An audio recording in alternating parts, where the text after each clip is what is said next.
Hello guys, today I will be showing you how to change the scale of objects in Roblox Studio. Now, first thing you're going to do is you're going to get your object and you're going to click on this little plus sign and insert a script.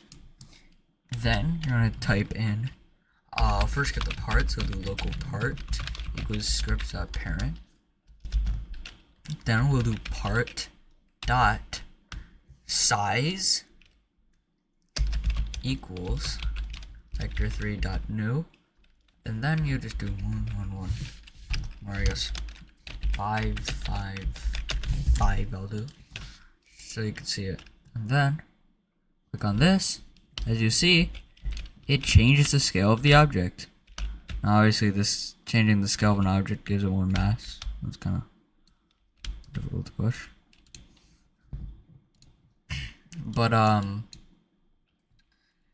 you can also add a delay. You can also change it back to anything. You could change this number to anything. You change it to just a bunch of 5s. Just make the object huge.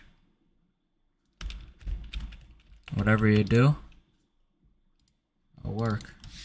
That's just the simplest way on how to change the size of objects in Roblox Studio.